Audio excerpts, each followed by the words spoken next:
வரப்போகிற கடைசி எழுப்புதல்ல சின்ன பிள்ளைங்க மேலே கூட பரிசுத்த ஆவியானவர் அளவில்லாமல் ஊற்றப்பட போகிறாரு.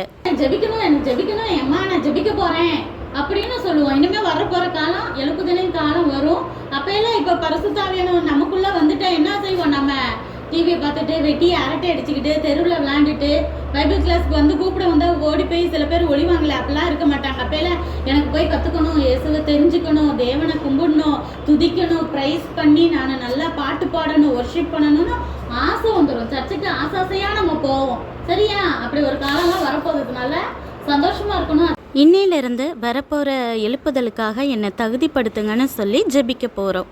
ஓகேவா? இப்படி இருக்கிற சபையில போய் தான் நம்ம சேரணும். சரியா? சபை சின்னதா இருக்கா பெருசா இருக்காங்கிறத பொறுத்தெல்லாம் நம்ம பரலோகத்துக்கு போக மாட்டோம். இப்ப இருக்கவங்களுக்கு நிறைய பேருக்கு என்ன, சபை பெருசா, சர்ச்சு பெருசா இருக்கணும், லைட்டு நிறைய போட்டிருக்கணும், ஏசி இருக்கணும், இதை பார்த்தா தேவன் நம்மளை வந்துட்டு பரலோகத்துக்கு கூட்டிட்டு போவாரு. இவன் வந்து இவ்வளோ பெரிய சர்ச்சில் அப்படிலாம் பார்க்க மாட்டார்.